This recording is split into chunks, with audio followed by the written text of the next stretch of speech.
All right. There we go. It is Tuesday, March 8th, 2022, and from the home studio in Middletown, Delaware, I am Marshal Manlove from Delaware Sports and My Sports Reports. Just leave the My Sports Reports logo up there in the corner. Doesn't matter. Or does it? Doesn't. Shorter version of our show here today because playoffs are beginning to wrap up. Not a whole lot of competition left in the winter sports season here in Delaware. So we'll have some results from the girls' state basketball tournament and a little bit more. First of all, the show is brought to you by me, Marshal Manlove, stage hypnotist. If you would like a funny, fascinating, and memorable show and experience, go to marshalmanlove.com and find out more information about that. And also, please be so kind as to investigate the opportunities for fitness at Jazzercise in Middletown, 24 North Broad Street. Find out what HIIT, cardio dance moves, is. HIIT. HIIT. I could call them myself and let you know, but that would mean that you wouldn't call them to find out what it is. I would like you to call them and thank them for helping promote local sports news and our amateur athletes around the state of Delaware. And also, I sell real estate Delaware, Maryland, and Pennsylvania. My website, marshalmanlove.boxroach.com. You want to buy or sell a house and have me at your back, guiding you through the process, protecting you throughout the way. marshalmanlove.boxroach.com. The girls basketball state tournament semifinal rounds have been set. The number one seed, Caravel Academy, advanced to the semifinal round with a 50-40 win over Woodbridge. Now, I haven't attended any of these games, nor have I sent anyone to cover them because it's really just me and Mike Pico. And you would think, with the 45 different publications, websites, and experts out there, that somebody could tell me who the high scorer of this game was. Couldn't figure it out. Couldn't find it. Send it to me. I can backfill it on the website at delawaresports.com.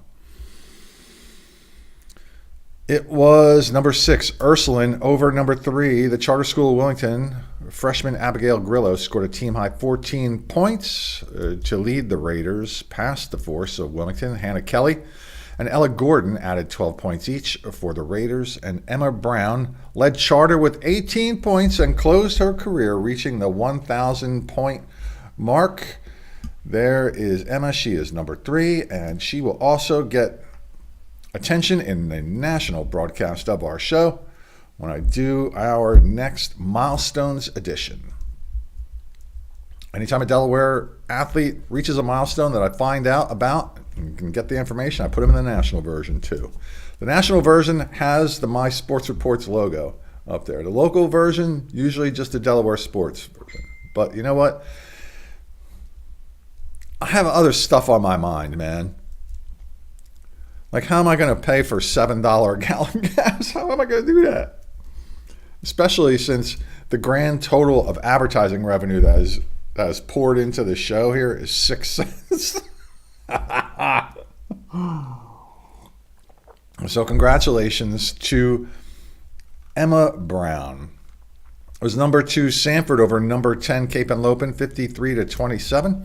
Azaria Kilgo led the Warriors and all scorers with 16 points. How about the Hornets of Tatnall, huh? Emma Kirby leads them with 17 points and earns a trip to the Bob Carpenter Center as the number 5 seed beats the number 4 seed, the Vikings of St. Elizabeth. And in the semifinals, it will be Caravel taking on Tatnall. And that's going to be an interesting game because Tatnall is a sleeper here. Sanford will play Ursuline. Another crosstown rivalry there. That should be interesting as well. So the semifinal games in both the boys and girls tournaments are going to be interesting. Fun to watch. All the playoff stuff is fun to watch, especially in this late stage of the competitions. Delaware State Hornets sophomore pitcher Evan Harris has been named the MEAC Pitcher of the Week. As announced by the league earlier this afternoon. It was this afternoon. Harris threw 6 no-hit innings that led to a Hornets 1-0 win over Lehigh University this past Friday. During the 6 innings, he struck out 6 and only surrendered 3 walks, en route to his first win of the season.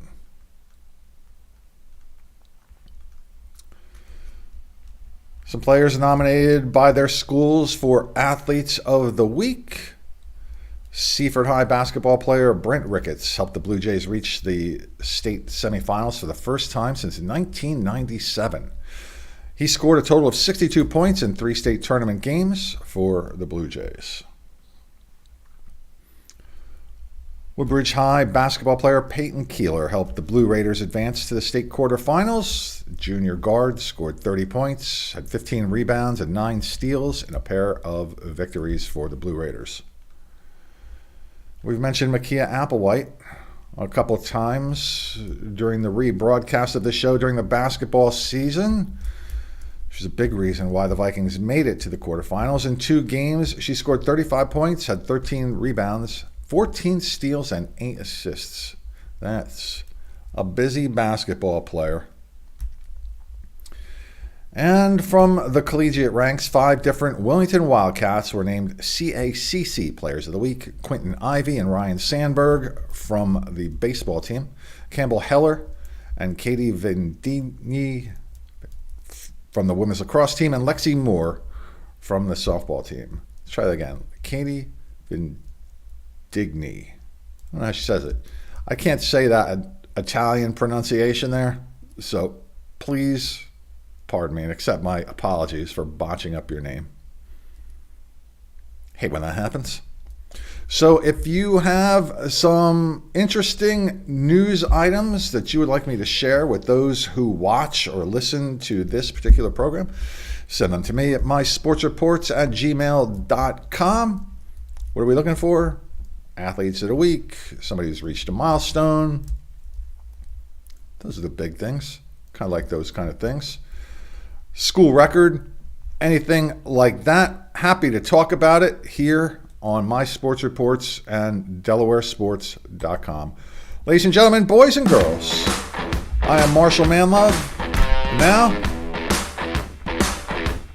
it's snack time. I'm gone. Have a great day. Au revoir. Yeah.